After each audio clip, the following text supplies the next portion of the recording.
ਦੇ ਵਿੱਚ ਚੱਲਾਂਗੇ। ਅਸੀਂ ਕੰਟੀਨਿਊ ਕਰਾਂਗੇ ਲਾਸਟ ਸੰਡੇ ਦਾ ਵਚਨ, ਪਰ ਉਸ ਦਾ ਅਗਲਾ ਪਾर्ट। सब जन अपनी पवित्र बाइबल को खोलो, रोमियो। हम वचन में चलेंगे, सब जन खोलेंगे Romans, book of Romans chapter 7 verse 19 से लेके 25 तक।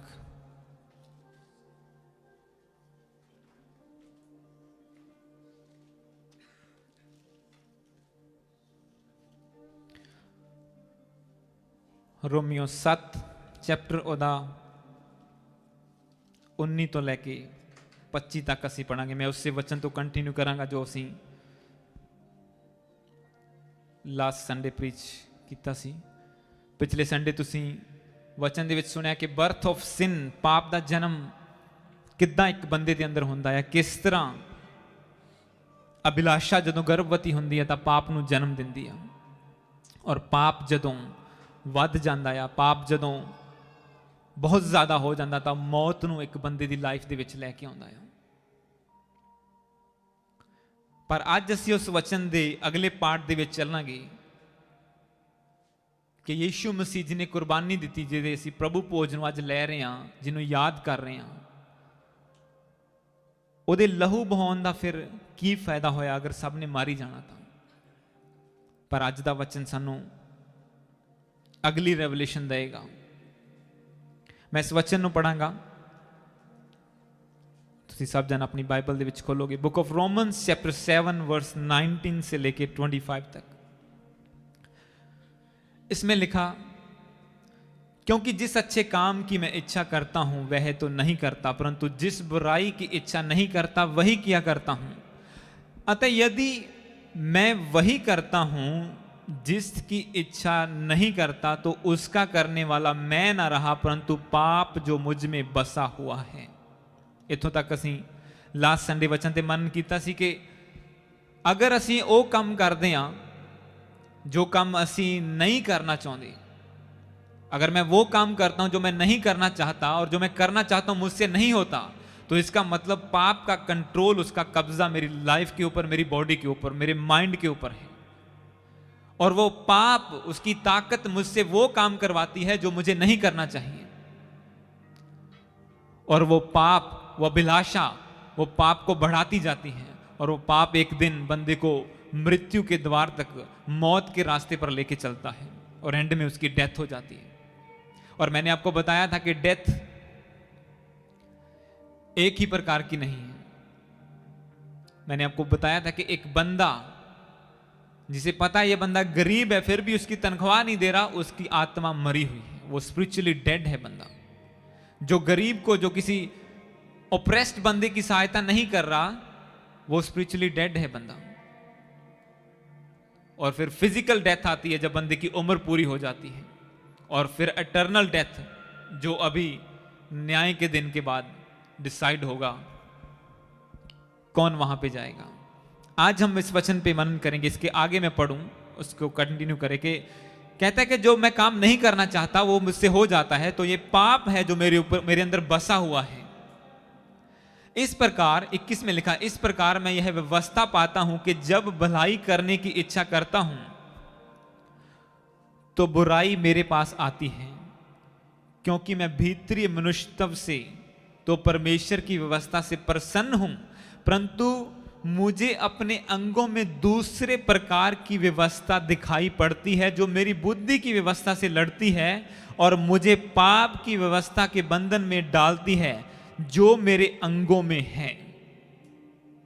वो कहता है कि मैं तो परमेश्वर के लॉ पर, उसकी व्यवस्था, उसके वचनों पर चलना चाहता हूं, मेरा दिल भी करता है, मेरे अंदर का जो बंदा है, जो मेरी आत्मा है, वो भी चाहती है कि मैं परमेश्वर की व्यवस्था पर चलूं, पर जो मेरे अंग हैं, कहता है इनमें कोई और ही तरह का लॉ, और ही तरह की व्यवस्था काम करती है जो मेरी बुद्धि से लड़ती है और मुझे पाप के बंधन में डाल देती है जो मेरे अंगों में है।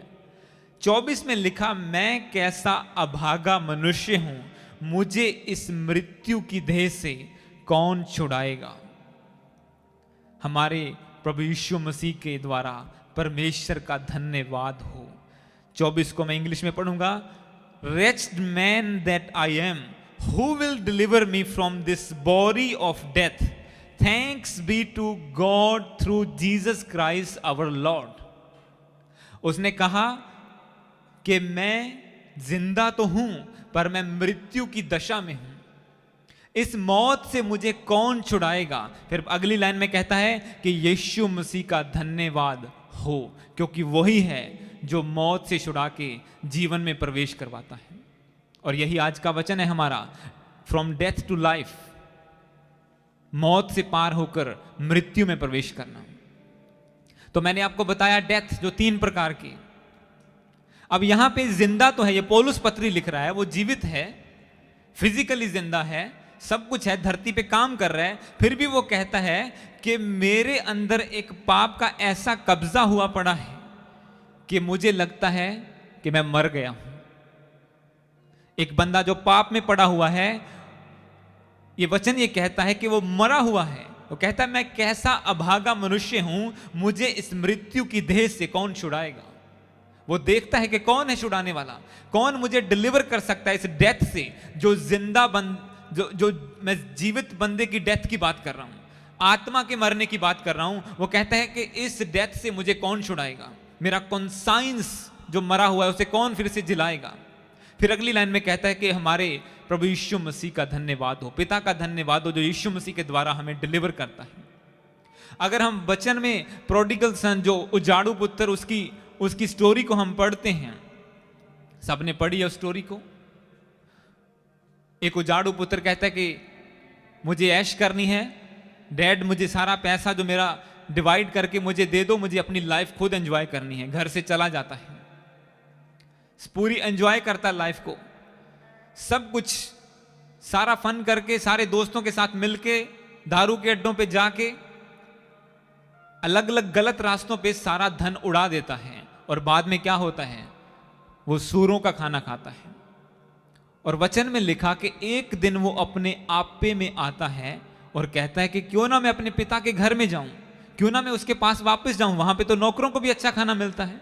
और वचन में लिखा जैसे उसने वो वापस आया, उसके बाप ने कहा, उसके पिता ने कहा, जब हम लूका में स्टोरी को पढ़ते हैं उसमें लिखा कि उसके बाप ने कहा कि उसके लिए अच्छे वस्त्र लेके आओ, उसके लिए खाने का इंतजाम करो, आओ हम पार्टी करते हैं, क्योंकि मेरा बेटा जो मर गया था फिर से जी उठा है।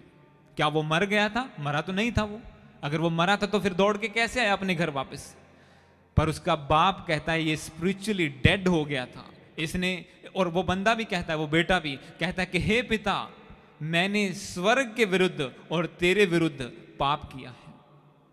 पाप के कारण डेथ एक उसकी लाइफ में आ गई थी। अब वो अपने घर को एंजॉय नहीं कर पा रहा था, अपने बाप के साए में नहीं रह पा रहा था, बाहर सूरों के साथ रहता था, खेतों में रहता था, क्योंकि वो स्पिरिचुअली एक डेड हो चुका था। पर एक दिन वो अपने आपे में आया। हम कहते हैं परमेश्वर का अनुग्रह उसके ऊपर हुआ और उसकी आत्मा जागी और वो कहता है क्यों ना मैं अपने बाप के पास वापस जाऊं। और बाप कहता है कि मेरा बेटा मर गया था और फिर से जी उठा है।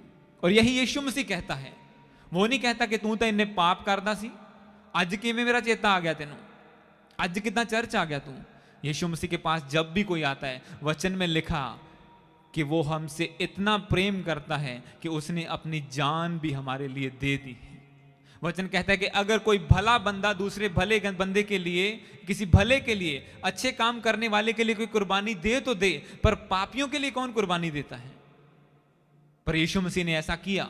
आज जिसको हम याद कर रहे हैं प्रभु भोज के द्वारा, कि यीशु मसीह ने कुर्बानी दे के हमें छुड़ाया पाप के बंधन से, ताकि हम सदा तक मरे ना रहें, हम फिर से जी उठें। जैसे वो अगर वो पड़ा रहता तो एक दिन भूखा मर जाता, सूरों का खाना खाते हुए गलत डाइट ले लेके मर जाता वो। पर एक दिन उसकी आत्मा जागी और वो कहता है मैं अपने पिता के घर में जाऊंगा, चाहे मुझे नौकर बन के रहना पड़े, पर मैं वहीं पर रहूंगा, कम से कम मुझे खाना तो मिलेगा। पर पिता ने कहा कि मेरा बेटा जो मर गया था जी उठा है, अब हम जश्न मनाएंगे। और इसीलिए हम कहते हैं कि जब एक रूह पश्चाताप करती है, एक बंदा पश्चाताप करता है, तो स्वर्ग में जश्न मनाया जाता है। क्यों? क्योंकि यीशु मसीह कहता है मेरा बेटा जो पापों के कारण मरा हुआ था फिर से जी उठा है, आओ हम जश्न मनाएं। वो प्रोडिगल सन, वो आप थे, वो मैं था, हम थे जो दुनिया में उजाड़ू पुत्र की तरह घूम रहे थे। पर एक दिन परमेश्वर का अनुग्रह हमारे ऊपर हुआ, तो हमने सोचा चलो चर्च चल के देखते हैं वहां पे क्या होता है। उसकी दया हमें यहां पे लेके आई और फिर हम उसके होके रह गए। Hallelujah, what a great God we serve. परमेश्वर का धन्यवाद हो। इसीलिए पौलुस कहता है कि इसीलिए प्रभु यीशु मसीह के द्वारा परमेश्वर का धन्यवाद हो कि उसने मुझे मृत्यु की देह से छुड़ा लिया है। हम रोमियो 6 उसकी 23 को पढ़ेंगे ताकि मैं आगे बढ़ सकूं वचन में। हमारे पास टाइम आज लिमिटेड है। 6 की 23, book of Romans chapter 6 verse 23। इसी के पीछे अगर आप आएंगे एक चैप्टर तो आपको मिल जाएगा। इसमें लिखा, क्योंकि पाप की मजदूरी तो मृत्यु है, परंतु परमेश्वर का वरदान हमारे प्रभु यीशु मसीह में अनंत जीवन है। For the wages of the sin is death, but the free gift of God is eternal life in Jesus Christ our Lord. यहां पे वही बात आती है जो पौलुस ने लिखी। वो कहता है कि मुझे मौत से, जो मेरे से काम गंदे हो रहे हैं बार बार, मेरी इस मृत्यु की देह से कौन छुड़ाएगा। वो कहता है कि यीशु मसीह का धन्यवाद हो। और यहां पे वचन यही कहता है कि पाप की मजदूरी तो मृत्यु है। पाप करते करते करते करते एक दिन बंदा डेड हो जाएगा, वो मर जाएगा, स्पिरिचुअली भी और फिजिकली भी डेड हो जाएगा, क्योंकि शैतान उस पर कब्जा करेगा, वो उसका एक्सीडेंट करवा देगा, दुष्ट आत्मा उसे जकड़वा देगा, कुछ भी कर देगा। हम वचन में पढ़ते हैं जब एक बंदे में से दुष्ट आत्माएं निकाली गई, सूरों के झुंड में गई और वो उसी वक्त गिर गए और मर गए। ऐसा बंदों के साथ भी शैतान कर सकता है। उसमें दुष्ट आत्मा संवा के, एक्सीडेंट करवा के कुछ भी कर सकता है। जब हम पाप में पड़े तो मृत्यु के रास्ते पर चलना शुरू कर देते हैं और मौत, पाप एक दिन कब्जा करता है बंदे के ऊपर, फिर मौत कब्जा करती है। पर वचन कहता है कि पाप की मजदूरी तो मृत्यु है, परंतु परमेश्वर का वरदान हमारे प्रभु यीशु मसीह में अनंत जीवन है। Free gift of God is eternal life in Christ Jesus our Lord. परमेश्वर की ओर से हमें फ्री में ये वरदान मिलता है। हमें इसके लिए मूल्य नहीं चुकाना पड़ता, हमें पैसे नहीं देने पड़ते कि प्रभु, जैसे हम एक बीमारी का इलाज करवाते हैं ना, तो उसके लिए हमें पैसे देने पड़ते हैं। और सिन एक ऐसी लाइलाज बीमारी है जिसका इलाज किसी भी डॉक्टर के पास नहीं है, सिर्फ यीशु मसीह के पास है और वो फ्री में इलाज करता है।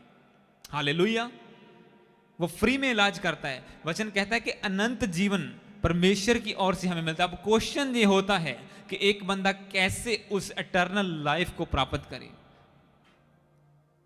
कैसे वो बंदा अनंत जीवन को प्राप्त करे। और आज के वचन में हम उस पार्ट को भी देखेंगे। हम 3 चैप्टर और पीछे आएंगे, 3 की इसी रोमन्स चैप्टर 3 वर्स 23 से लेके 26 तक। रोमियो 3 ਉਹਦਾ 23 ਤੋਂ ਲੈ ਕੇ 26 तक ਅਸੀਂ पढ़ांगे।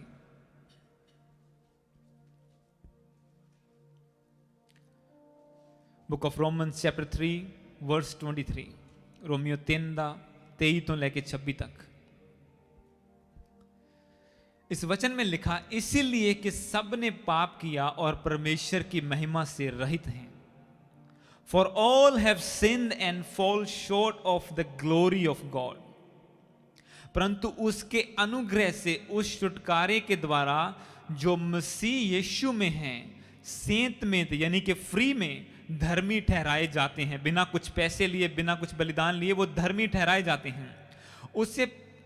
उसे परमेश्वर ने उसके लहू के कारण एक ऐसा प्रायश्चित यानी कि पश्चाताप ठहराया जो विश्वास करने से कार्यकारी होता है, काम करता है,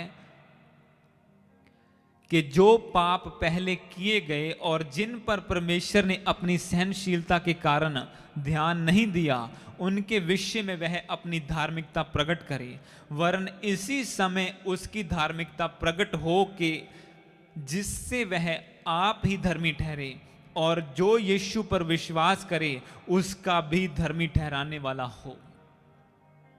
अनंत जीवन के लिए, यीशु मसीह के साथ एक रिश्ता बनाने के लिए, स्वर्ग में पहुंचने के लिए सबसे इंपॉर्टेंट पार्ट एक बंदे की लाइफ की है कि वो धर्मी होना चाहिए, वो राइचियस होना चाहिए, वो पवित्रताई में होना चाहिए। जब तक बंदा पाप में है, वचन कहता है कि वो डेथ के साए के नीचे है, क्योंकि हमने वचन पढ़ा कि पाप की मजदूरी तो मौत है। डेथ डेफिनेट है, वो निश्चित है जब तक एक बंदा पाप में पड़ा हुआ है। और यहां पे एटर्नल डेथ की बात हो रही है, ऐसी मौत जो कभी खत्म नहीं होगी, जिसमें बंदा तड़पता रहता है। और यीशु मसीह की ओर से जो हमें मिलता है फ्री में, जो परमेश्वर की ओर से, वो है अनंत जीवन।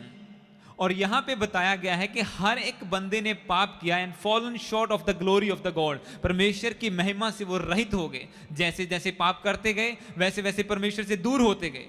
उसकी महिमा, उसकी ग्लोरी मतलब उसकी रोशनी में चलना। जैसे पौलुस कहता है कि मैं वो काम करता हूं जो मैं नहीं करना चाहता। एक बंदा जो पाप में पड़ा है, वो जो काम नहीं करना चाहता वो करता जाता है। वो कहता है अगर मैं जो नहीं करना चाहता वही मुझसे होता है, तो इसका मतलब पाप मेरे ऊपर कब्जा कर चुका है। पर इसका एक इलाज है, यीशु मसीह, और वो हमें फ्री में डिलीवर कर सकता है और स्वर्ग का अधिकारी बना सकता है। पर कैसे? वचन कहता है कि सब जनों ने पाप किया, परमेश्वर से दूर हुए। पर 25 में लिखा, 24 और 25 को दोबारा पढ़ता हूं। इसमें लिखा, परंतु उसके अनुग्रह से, उस छुटकारे के द्वारा जो यीशु मसीह में है, हम सेत में धर्मी ठहराए जाते हैं, हम फ्री में राइचियस बन जाते हैं। इंग्लिश में लिखा, and we are justified by his grace as a gift through the redemption that is in Christ Jesus. उसने परमेश्वर के उस लहू, उसे परमेश्वर ने उसके लहू के कारण एक ऐसा प्रायश्चित, एक ऐसा पश्चाताप ठहराया जो विश्वास करने से काम करता है। 25 को इंग्लिश में पढ़ूंगा। इसमें लिखा, whom God put forward as a propitiation by his blood to be received by faith। यीशु मसीह के द्वारा हमें माफी तो मिल जाएगी, हमें एटर्नल लाइफ भी मिल जाएगी, पर कैसे? By faith.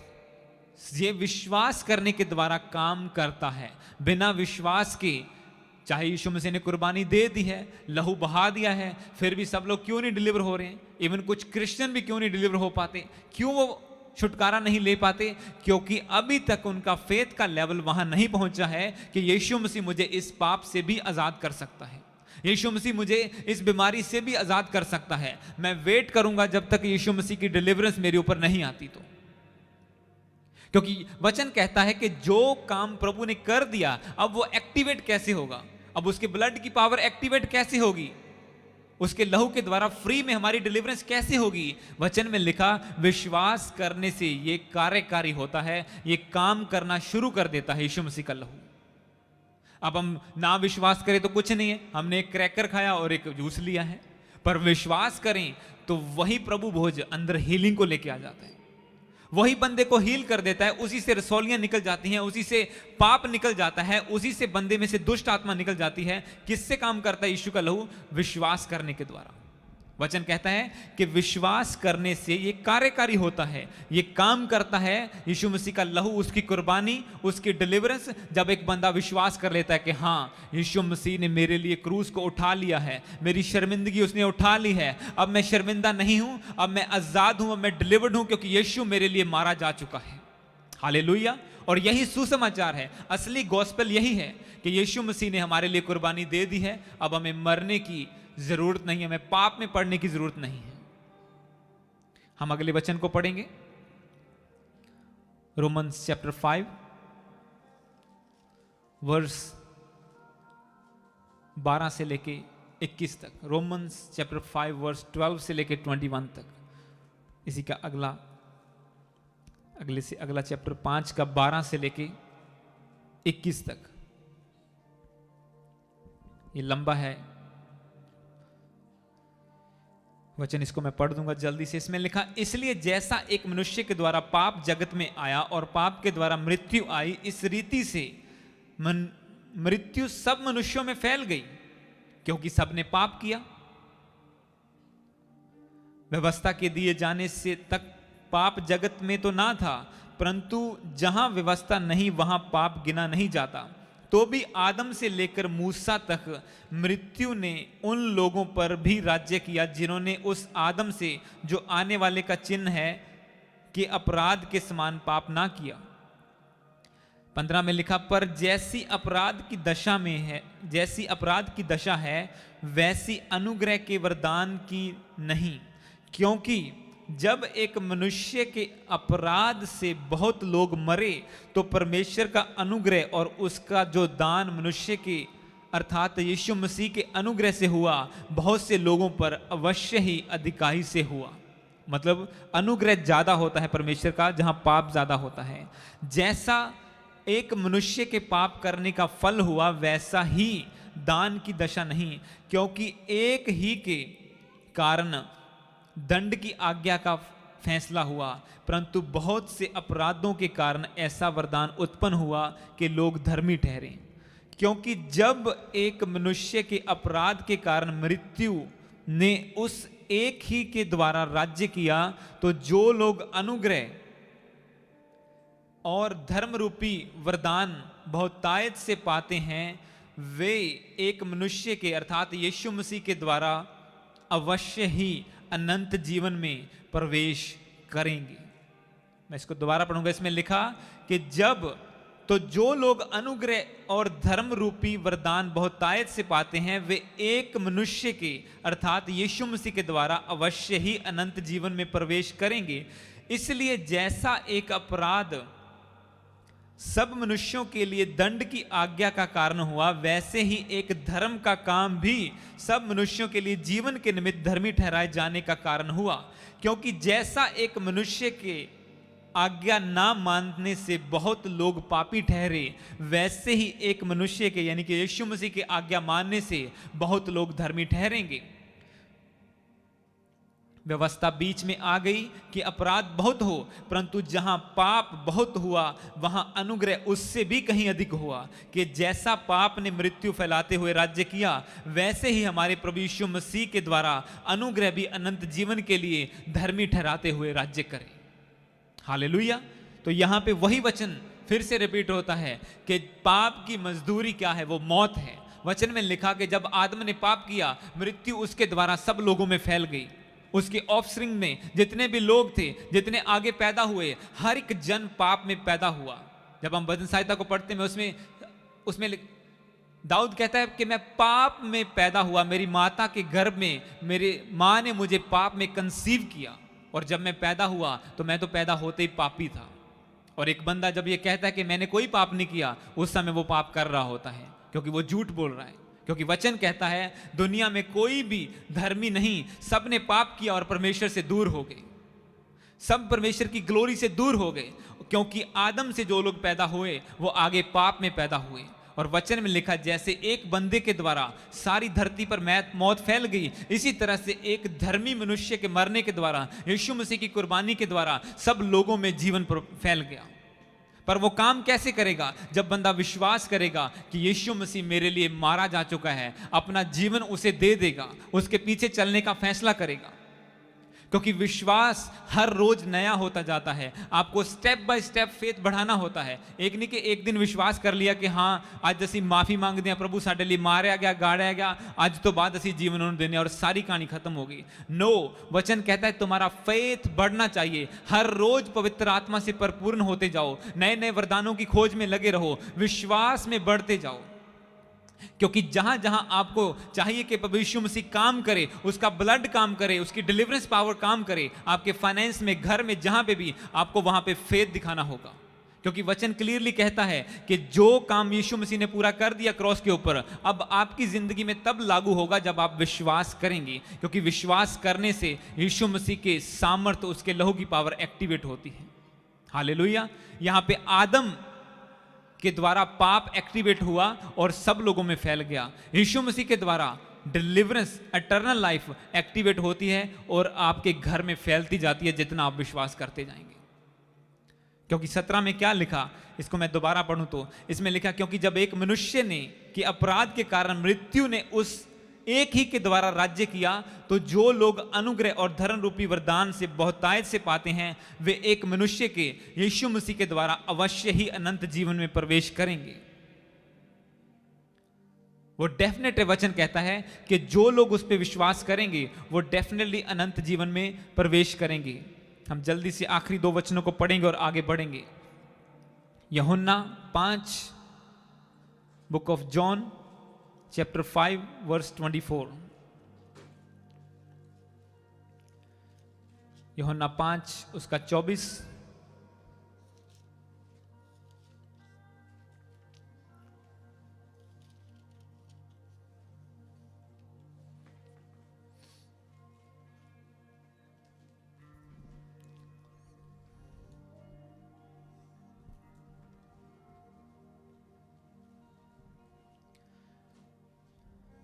John chapter 5 verse 24, यूहन्ना 5 का 24, उसको मैं पढ़ूंगा। इसमें लिखा, मैं तुमसे सच सच कहता हूं कि मेरा वचन सुनकर मेरे भेजने वाले पर विश्वास करता है, कि जो मेरा वचन सुनकर मेरे भेजने वाले पर विश्वास करता है, अनंत जीवन उसका है और उस पर दंड की आज्ञा नहीं होती, परंतु वह मृत्यु से पार होकर जीवन में प्रवेश कर चुका है। हालेलुया। इंग्लिश में लिखा, he does not come into the judgement but has passed from the death to the life. जो यीशु मसीह के भेजने, इसने लिखा, जो मेरे भेजने वाले के वचन सुनकर विश्वास करता है, वो मृत्यु से पार होकर जीवन में प्रवेश कर चुका है। पहले परमेश्वर खुद दर्शन देता था लोगों को, पहले परमेश्वर लोगों को दर्शन देता था, एंजल्स आते थे, दूत आते थे, आज भी किसी किसी को विजिट करते हैं। पर परमेश्वर की जो लॉ है, जो प्रोटोकॉल उसने ठहराया, उसने कहा कि जो चर्च में तुम वचन सुनते हो, डिलीवरेंस का, छुटकारे का, यीशु मसीह का गॉस्पल, जो उस पर विश्वास करता है, कहता है जो मेरे भेजने वाले का वचन सुनकर उस पर विश्वास करता है, उस पर दंड की आज्ञा नहीं, परंतु वह मृत्यु से पार होकर जीवन में प्रवेश कर चुका है। यह कितनी अद्भुत बात है कि यीशु मसीह कहता है कि अब एक बंदा गिड़गिड़ा रहा है कि मेरे से बार बार पाप हो जाता है, मैं बार बार पाप में गिर जाता हूं, मैं बार बार गंदगी में जाता हूं, मैं जो नहीं करना चाहता बार बार मेरे से हो जाता है, मुझे कौन छुड़ाएगा इस मृत्यु से। और वचन क्लियरली ये कहता है कि जब तुम फेथ करोगे यीशु मसीह के ऊपर, वो तुम्हें डिलीवर करेगा, आजाद करेगा। और सिर्फ डिलीवरेंस ही नहीं देगा, वचन कहता है कि वो अब तुम मृत्यु से पार होकर जीवन में प्रवेश कर चुके हो, अब डेथ की तुम्हारे ऊपर कोई आज्ञा नहीं है। अब जो बंदा पाप में डर रहा था कि ये पाप बढ़ता जाएगा और मेरे ऊपर मौत आ जाएगी, अब उसे डरने की जरूरत नहीं है, क्योंकि यीशु मसीह के लहू के द्वारा वो धर्मी ठहर चुका है।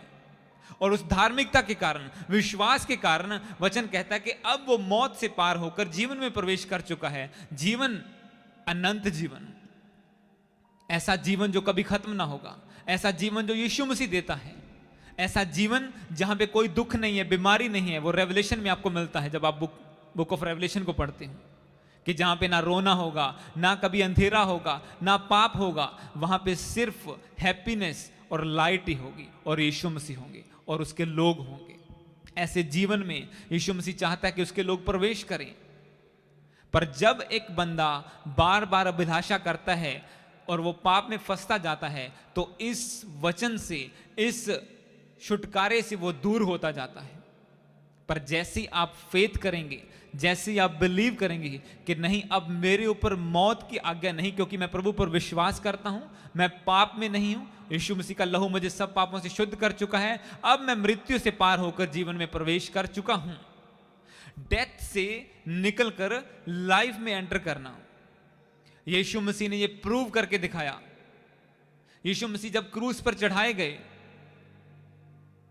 जिंदगी में पहली बार, एटर्निटी में पहली बार वो पिता से अलग हुए, क्योंकि पाप की दीवार बीच में आ चुकी थी।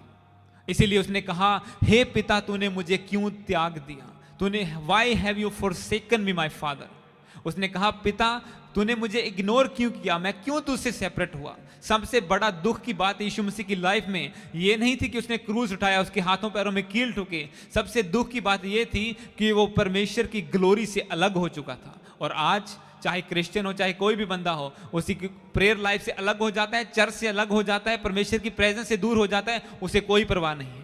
उसके लिए कोई स्टेप नहीं लेता वो कि मैं फिर से पश्चाताप करूं, उस प्रोडिगल सन की तरह, उस उजाड़ू पुत्र की तरह मैं पिता के पास जाऊं और वो मुझे एक्सेप्ट करेगा। किसी को कोई परवाह नहीं है। पर यीशु मसीह कुछ मिनटों के लिए अगर अलग हुए उस ग्लोरी से, तो वो सबसे बड़ी दुख की बात थी उनकी लाइफ में। इसीलिए उन्होंने चिल्लाकर कहा, कोड़े लगे तो उनकी चीखें नहीं निकली, कील ठुके उनकी चीखें नहीं निकली, वो चिल्लाए जब वो परमेश्वर की ग्लोरी से अलग हुए तो। और एक क्रिश्चियन को कोई परवाह नहीं है कि प्रेजेंस है प्रभु की कि नहीं है, साथ में प्रार्थना हुई कि नहीं हुई, चल रही है कि नहीं चल रही लाइफ, जब वर्शिप चल रही होती है तो लोग शावर में होते हैं, और ये हमारी क्रिश्चियन लाइफ है। और फिर हम कहते हैं कि हम मृत्यु से पार होकर जीवन में प्रवेश कर चुके हैं। ये वो जीवन नहीं जो यीशु मसीह देना चाहता है, वो अपने साथ सहभागिता वाला जीवन देना चाहता है हर एक बंदे को जो उस पर फेथ करे। एक लास्ट वचन को हम पढ़ेंगे और फिर उसी के द्वारा प्रार्थना में जाएंगे। इफिसियां, बुक ऑफ इफिजियंस, पंजाबी अफसियां, चैप्टर 2 वर्स 1 से लेके मैं पढ़ूंगा इसको 9 तक।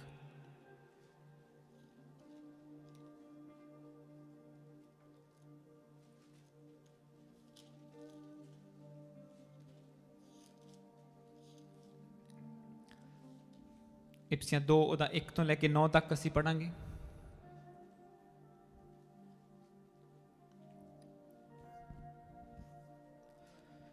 Ephesians chapter 2 verse 1 से लेके 9 तक। इसमें लिखा, उसने तुम्हें भी जिलाया जो अपने अपराधों और पापों के कारण मरे हुए थे। And you were dead in the trespasses and sins। उसने तुम्हें भी जिलाया जो अपने अपराधों और पापों के कारण मरे हुए थे, जिनमें तुम पहले इस संसार की रीति पर और आकाश के अधिकार के हाकिम अर्थात उस आत्मा के अनुसार चलते थे जो अब भी आज्ञा ना मानने वालों में काम करता है।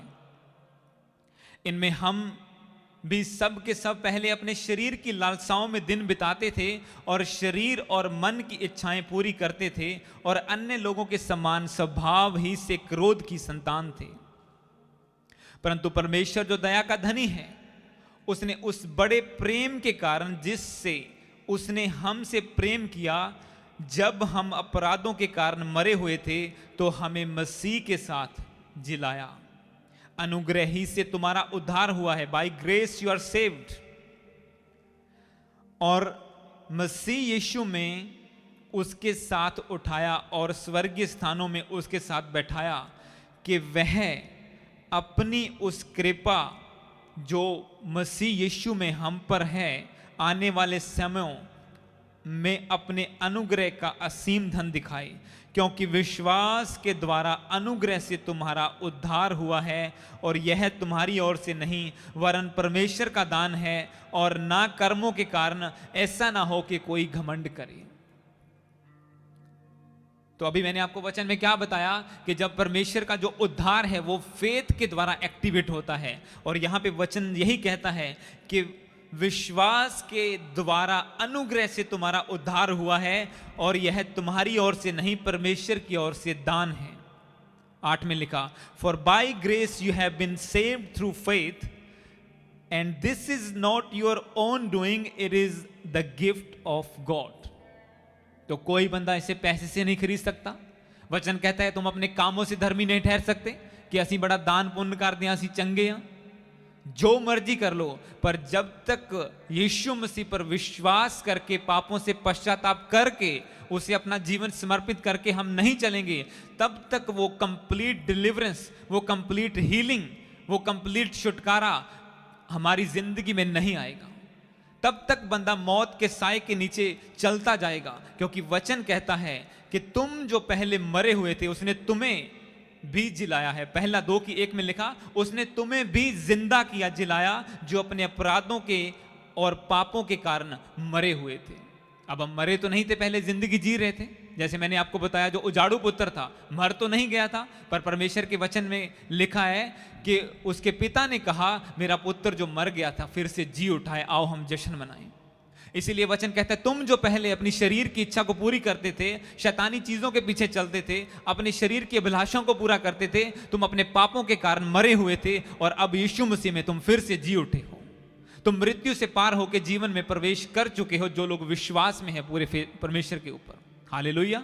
जो लोग सिर्फ ये नहीं बिलीव करते कि हाँ एक दिन मुझे चंगा करेगा प्रभु, हाँ मैं हीलिंग लेने के लिए चर्च में आया हूँ। जब प्रभु आपकी फेथ के लेवल बढ़ जाता है, तब आपके ऊपर उन चीज़ों का कोई असर नहीं होता। चैलेंज आते हैं, बीमारियाँ आती हैं, पर वो आपको मारने के लिए नहीं, आपको आगे बढ़ाने के लिए आती हैं। हालेलुया। तो प्रभु आपको ब्लेस कर इस वचन के द्वारा। आइए हम इसी से प्रार्थना में चलेंगे।